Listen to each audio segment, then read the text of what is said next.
Let's roll. Welcome back to the grid. I am Gabe Morency. Let's do this thing. Welcome to our winter games coverage with the emphasis on win. We can say Olympics now, but we can't put it in a name or anything like that. So our winter game coverage with the emphasis on the win, baby.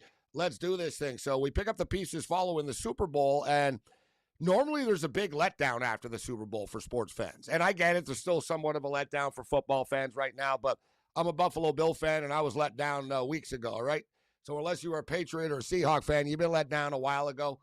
But for a sports fan perspective and a sports bettor's perspective, it's great that we have the winter games right now this week. Now, not everybody's into figure skating, and not everybody's into snowboarding, and not everybody's into every different sport, but there's got to be something for you along the way.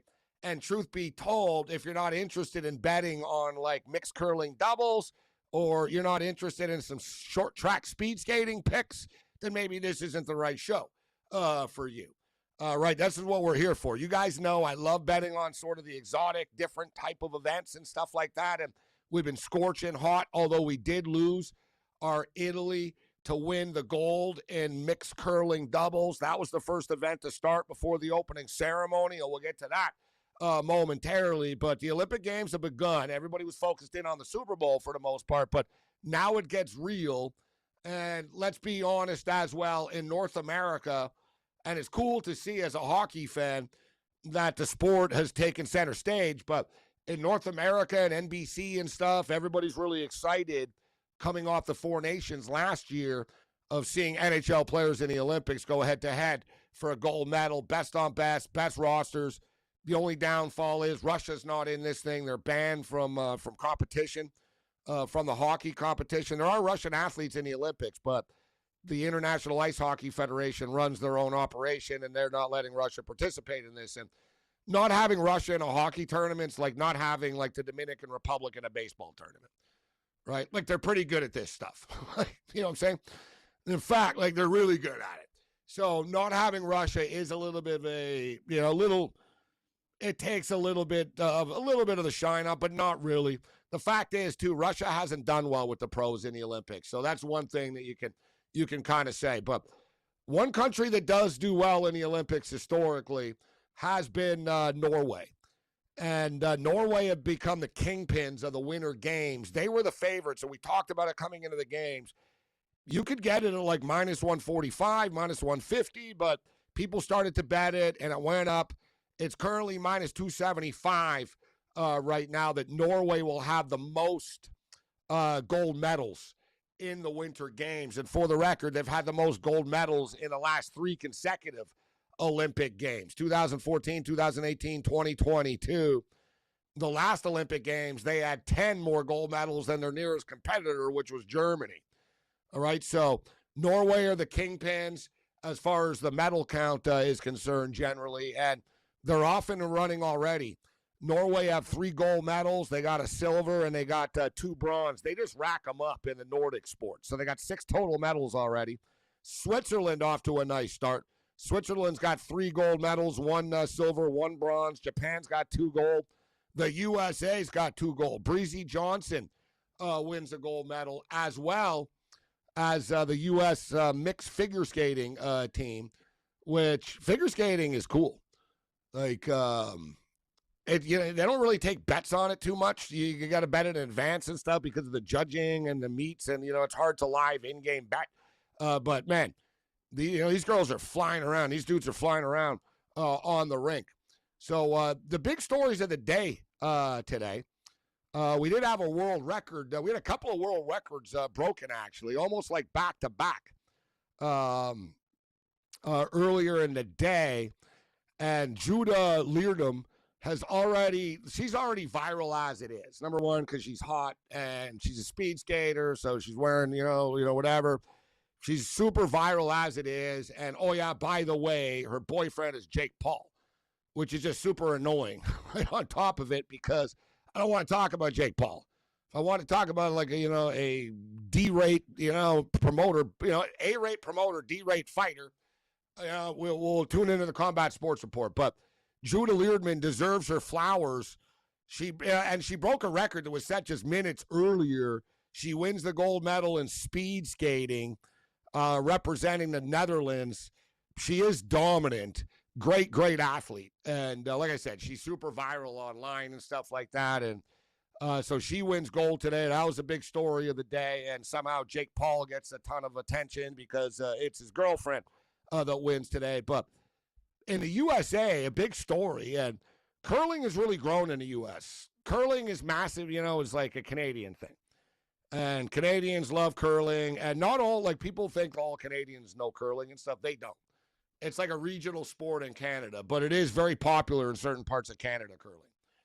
And they got into it like, like you figure, okay, like other sort of cold countries, the Swedes, the Finns. But curling, you don't need to be like, You're not building a football team here or a baseball team from scratch. You're tossing some rocks on an ice surface. Now, I'm not saying it's easy, but if you invest some money into it, you can get good at it. Like China's gotten good at it, and like, Japan, and like everybody, there's a lot of really good countries at curling right now. And what was that curling movie years ago? You remember there was a curling movie? Basically, every time the Olympics come around, curling becomes popular. Because curling, I'm telling you right now, guys, curling is super cool to go do. I've only done it once, and I'm Canadian, but I can tell you that I've only actually done it once, and curling is like a booze fest. Like, it's a sport for alcoholics. like I know, like, listen, the Olympians are serious and stuff, but it makes golf seem like it's basically like golf on ice or something, or bowling. It's like going bowling, but like it's serious, like with the drinking. Like people drink hardcore, man, at these curling rinks and stuff, and they go curling and they start drinking and they bet and drink, and like there's bars at the rink and stuff. It's like really, really popular. It's really fun, actually. So if you ever get a chance to go curling, it is cool. It's not as easy as it looks. And but there was a movie. I think it was a Will Ferrell movie, wasn't it? I remember it was like the curling movie they did. Curling got big in the U.S. a couple of Olympics ago. And it took a little while. Like the U.S. wasn't really good at curling, but now they're on the verge of doing something special. The U.S. knocked off my Italian future bet by beating them in an ultra-dramatic fashion today in the semifinal match.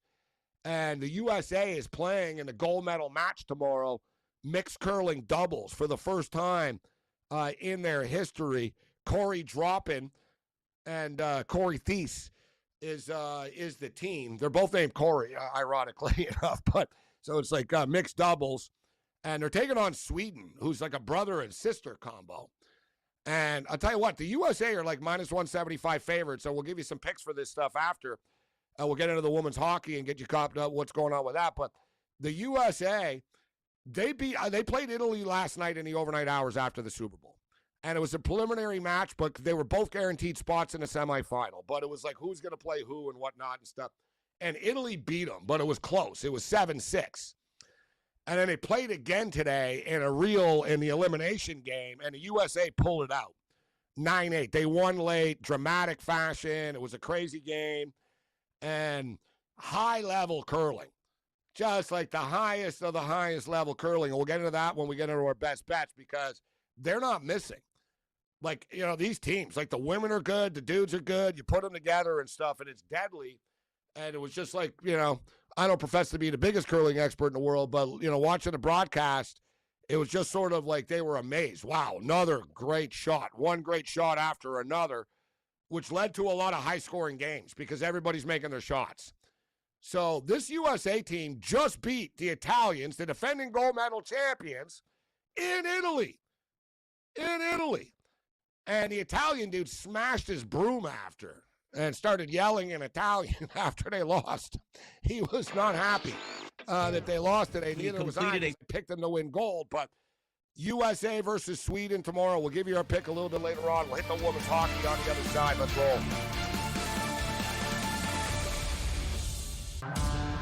How about selling it to a minority ownership group that could show the NFL is moving in the right direction? Hey, it's one thing to talk about black coaches in the National Football League. It's one thing to talk about black general managers. It's another thing to start talking about a minority owner owning the football team. Outspoken with Dan Cilio. only on SportsGrid. They actually play Miami and nobody else. Bum after bum after bum. Now, the key ingredient to this clause, though, Joe, college football undefeated season. Ooh, no, wait, Donnie. You undefeated in the regular season. You got to win like 4 games to win that championship. No, you don't. It's regular season. Notre Dame, the kings of duck, and saying, hey, we're going to play the easiest schedule ever. They got it. The Early Line, only on SportsGrid. The money line keeps climbing, though, if you'll notice. Yes.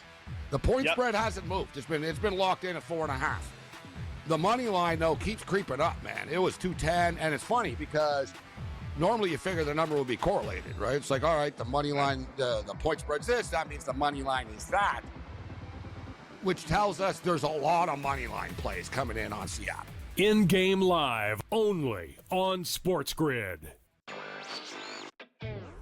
He completed a pool bank shot at just 2 years and 302 days. His achievements make him one of the youngest double record holders ever. So let me summarize this for you without reading. He's 2 years old, and he's really good at pool. I mean, that is crazy. 2 years old! How is he doing this? I have no idea. So I guess we got to start training our youngsters to play pool. Okay, fair enough. Newswire, only on Sports.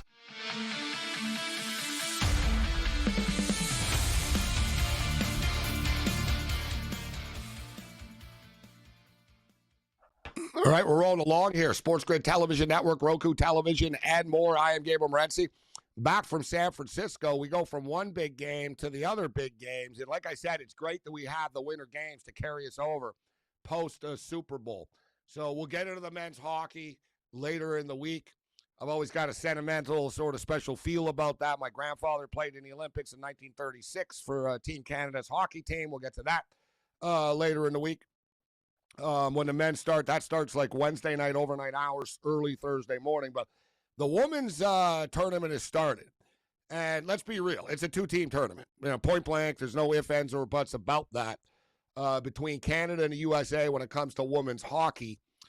And it's just been, you know, it's been a dominant run between these two countries since we've been playing women's hockey in international play and in the Olympics. Canada and the USA have met in 6 of the 7 Olympic finals.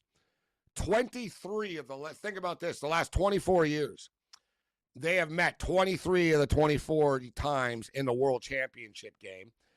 You know, once a year, the Women's World Championships. 6 of the 7 Olympic finals. Canada have won 5 times. USA Women's have won twice.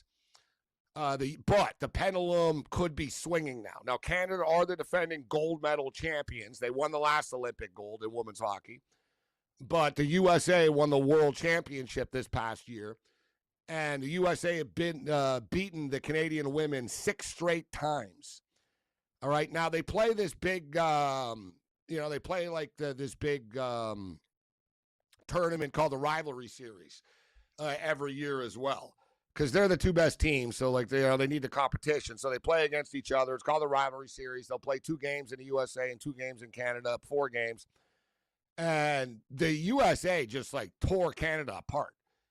They played 4 games. They outscored them 24-7. They beat them 10-4 in one of the games. Canada had never given up 10 goals in women's hockey history before. And they gave up 10 goals to the U.S. They got outscored 24-7, yet I think it was a little bit skewed, and I don't think it's going to be as one-sided now that we're in the Olympics and it's real.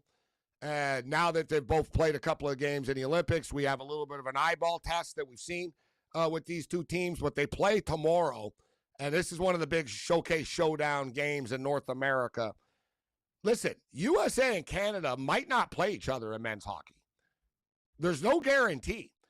And it's almost like false advertising because NBC keeps promoting like, oh, Olympic hockey, Canada, USA rivalry. They might not play each other. They're not in the same group. There's no guarantees. Like if one of them gets knocked off, that's that. Like, you know what I'm saying? So like there's no guarantee. But USA Canada women's hockey is a seriously intense rivalry, as anybody that follows hockey knows. And, you know, right now, whatever, you know, it's just, you know, the passion and stuff and hockey growing in the USA. This is a big game tomorrow. They're playing head-to-head. Now, it is a preliminary game, so the loser's not going home. They're going to be playing each other in a gold medal game, next week. Yeah, so we know that. But it's a statement game. It's a big game. It's like for first place in the group game and all that type of stuff. And they've both been dominant so far. Now, Canada had one of their games canceled. And thank God this did not turn into a real thing. But the Finnish women's hockey team had COVID. It's back. They had COVID. They were quarantined. They had 13 players quarantined, but they're okay now. And long story short, they had to cancel their game against Canada. So Canada's only played 2 games. The USA have played 3 games so far. USA have outscored their opponents 15-1. 15-1. I'm surprised they've even given up a goal. So they've outscored their opponents 15-1. Canada have outscored their opponents 9-1 in their 2 games. So they've both been pretty dominant. And in fact, I thought Canada looks a little bit better than I thought they were going to. I knew they were going to be good, but they've been flying around, right? Now, the big deal with this is, like I said, Canada beating them, it's 5-2. Canada have generally beaten the USA in women's hockey, but there's a little bit of a pendulum that's swinging right now. The Canadian women's hockey team have like a lot of older, and they're not old in real life, but they've been around a while in the women's game. They've got like a couple of women in their 30s. Like, put it this way, like Canada have like mothers on their team and stuff. Like, there's a bunch of players on Team Canada women's hockey team that have kids and like, they're married, they have kids, they're adults, they play in the PWHL and stuff, but they're a little bit older. They're in their 30s. The USA team have 12 new players on the team. They're loaded. They got like 12 players that are like 24 and under type thing. So the USA just have a bunch of young girls like really flying around everywhere. These NCAA players that are really good, that are really fast. And then they have a mix with a bunch of the U.S. veteran women also in the PWHL. Right? So they're kind of evenly matched, but I think the USA's youth is the difference right now. And listen, they're both going to be fired up. I think subconsciously, though, the USA is just sort of chomping at the bit to like sort of send a message to Canada that they're going to win the women's gold medal in this preliminary game. It's a big statement game, and I think Canada is looking at the big picture, all right. The Canada players have basically been saying, it's not the end of the world, this game tomorrow. It's a preliminary round game. It's a big game. It's against the USA, but it's all about winning the gold medal, not just winning, Sort of like remember in the Four Nations, Canada and the USA played against each other, and the USA won. They won that big Saturday night showdown in Montreal with the fights and everything like that. They ended up, they started fights. They won the game. They were on top of the freaking world. And all it did is piss Canada off, and Canada beat them when they played in the final after. I'm not going to say the same thing's going to happen here, but I think the USA are going to be really fired up for this game tomorrow. And the big point here that we're getting to is Canada's best player got hurt today and had to leave the game. I don't know. They're being secretive about it because it's the Olympics and stuff. So her name is Marie-Philippe Poulin. I don't know if they're just sort of, all right, we're going to save her. But from, reading between the lines from the coaching staff, they said we're going to leave it up to the doctors, and it's a long tournament, and this is just one game tomorrow. I don't think Canada's best player is playing tomorrow. And it's women's hockey, so the number hasn't gotten crazy or anything. It really hasn't moved. It's moved like 2 cents. It's come from 140 to 143 type of deal. And so the USA are minus 143 favorites to win the game tomorrow, and they're actually minus 143 to win the gold medal as well. We'll give you our best bets for the curling, speed skating, hockey, and more. Bring it. How about selling it to a minority ownership group that could show the NFL is moving in the right direction? Hey, it's one thing to talk about black coaches in the National Football League. It's one thing to talk about black general managers. It's another thing to start talking about a minority owner owning the football team. Outspoken with Dan Cilio. Only on SportsGrid. They actually play Miami and nobody else. Bum after bum after bum. Now, the key ingredient to this clause, though, Joe, college football undefeated season. Ooh, no, wait, Donnie. You're undefeated in the regular season. You got to win like 4 games to win that championship. No, you don't. It's regular season. Notre Dame, the kings of duck, and saying, hey, we're going to play the easiest schedule ever. They got it. The Early Line, only on SportsGrid. The money line keeps climbing, though, if you'll notice. Yes. The point spread hasn't moved. It's been locked in at 4.5. The money line, though, keeps creeping up, man. It was 210, and it's funny because normally you figure the number would be correlated, right? It's like, all right, the money line, the point spread's this, that means the money line is that, which tells us there's a lot of money line plays coming in on Seattle. In-game live, only on SportsGrid. He completed a pool bank shot at just 2 years and 302 days. His achievements make him one of the youngest double record holders ever. So let me summarize this for you without reading. He's 2 years old, and he's really good at pool. I mean, that is crazy. 2 years old! How is he doing this?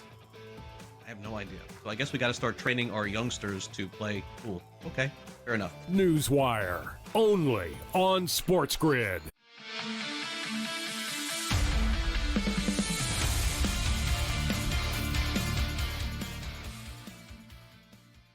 All right, let's roll, man. This is a quick 30 minutes. We hope you enjoy the Olympic coverage. We'll really start to get into this as the events really start to pick up. I want to get the odds open for the short track speed skating. And it's not every day that you find short track speed skating on your sports book. All right, short track. There we go. There we go. A Winter Olympics, short track skating, men. We like the, here we go. Where is it? 5,000. Here's a little bonus pick before we get to our best bets that we already had lined up. Canada have not won a gold medal yet. So we talked about the USA. They won the team, the mix, the men and the women, the figure skating, which is a cool event. They won gold there. Breezy Johnson wins gold. So you got 2 gold medals for the USA right now. Canada have a couple of bronze right now, but they don't have a gold or a silver yet. I think this changes in the morning, and this is an early one. 5:08 Eastern time. 5:08 Eastern time, so 2:08 Pacific. You got to get the wager in. And there's preliminary whatever. They go through a couple of meets and stuff like that, but it's the 5,000-meter relay. So I guess this is the final, actually. But I thought it was at 7:30, but whatever. The times are all over the place. Get your bet in. So it's the 5,000-meter men's relay short track speed skating. So this stuff is lit, man, where they're going around and crashing around into the walls and getting up, and it's like the Daytona 500. You either want to be in the front of the pack or at the back of the pack. You don't want to be in the middle of the pack. You're in the middle because somebody inevitably will fall. Like if you guys watch this, it's super fun to watch. It's one of the cooler events. They're just flying around, and it's like do you remember the old roller derby? You know what I mean? Except they're on skates and they're all tilted angle, it's insane, this stuff. They all got thighs the size of big oak trees, and they're just crushing the ice, going around, and super entertaining. But you don't want to be in the middle because there's always the crashes. So if you're in the front, you're avoiding the crash, and if you're behind everybody, you just go around everybody. Most of the skaters prefer to be in the back, actually. You watch this stuff, they sort of pace themselves, and they're waiting for the crash. They're waiting for the crash, and then after they'll go around everybody. But this is where Canada gets their first gold medal in the morning. Canada, minus 167, 5,000-meter relay, short track speed skating. 5:08 a.m. Eastern time is the cutoff at the sportsbook, 2:08 Pacific. So women's hockey, this stuff gets started tomorrow. Let the party begin here. And, it's already started, but Canada versus the USA is the first big showdown. I think USA are going to win this game. I think the USA are going to win the gold medal. I think it's going to be a heartbreak for Canada, although it'll be close. Canada could win the gold medal game, actually, but I think the USA are going to win tomorrow, especially with the uncertain status of Marie-Philippe Poulin. So let's play USA to win this game, minus 143 against Team Canada tomorrow. That game's at 2 o'clock Eastern time, 2:10, they're dropping the puck. That'll be on NBC and everywhere. That'll be a big game. tomorrow. So USA mixed doubles curling. We talked about their team, Dropkin and Teese. Hell of a job this duo has done. Listen, man, if you could knock off the Italians in Italy that were 22-0, and under the pressure that you did today, losing to them and then bouncing back and beating them in the fashion that you did, I'm not getting in front of you right now. And I know the Swedish is a nice story, the brother and sister. How cute is that? Trying to win a gold medal together, curling. They're good, but I'm going to trust the number on this, right? You can't tell me that there's a bunch of Americans betting on curling. So I'll trust the curling odds makers on this, that the USA are minus 175 favorites for a reason. I talked about their high-scoring games, man. 9-8, 7-6 against Italy and stuff, like high-scoring, crazy games.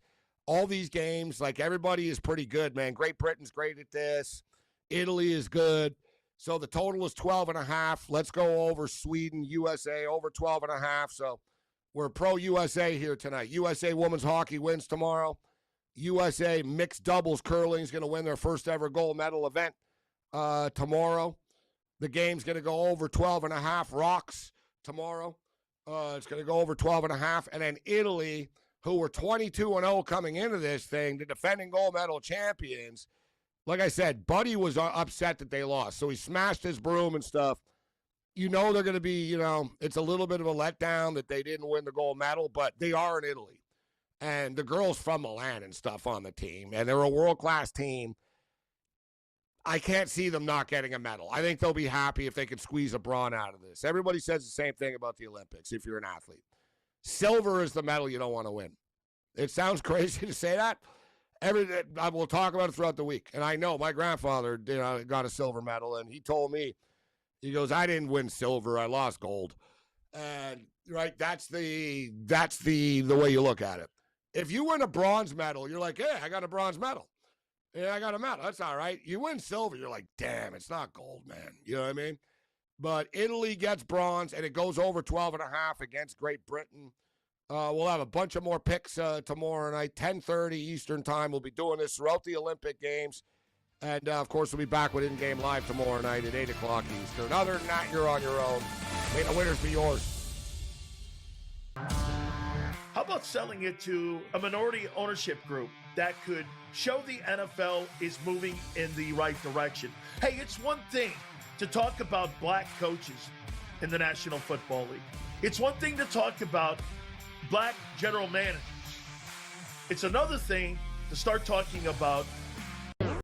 He completed a pool bank shot at just 2 years and 302 days. His achievements make him one of the youngest double record holders ever. So let me summarize this for you without reading. He's 2 years old, and he's really good at pool. I mean, that is crazy. 2 years old! How is he doing this? I have no idea. So I guess we got to start training our youngsters to play pool. Okay, fair enough. Newswire, only on SportsGrid. How about selling it to a minority ownership group that could show the NFL is moving in the right direction? Hey, it's one thing to talk about black coaches in the National Football League. It's one thing to talk about black general managers. It's another thing to start talking about a minority owner owning the football team. Outspoken with Dan Cilio, only on SportsGrid. Gosh, I really do like the storylines with these open field events. Like I want us to expand these signature events to bigger fields, because I really do like the Joel Damon story, the Andrew Putnam story. It's part of the PGA Tour and what makes it so good. So I don't know where they're going to eventually end up on all of this. The Smiley Show, only on SportsGrid. They cheated. No, they're not saying Right? that. Well, they're not, but they're not really giving a reason on crap. The only two of the voters I've seen, maybe it's more, came out and said why they didn't vote for him. And they said, I'm limited to 3 votes. Yeah. And I will always pick a player over a coach or an owner. Right. By the way, I appreciate that. Yeah. Because that's the guy saying, I'm not afraid of you knowing who I picked. I'm going to tell you why I picked him. The Craig Carton Show, only on SportsGrid. Welcome to the world of bare knuckle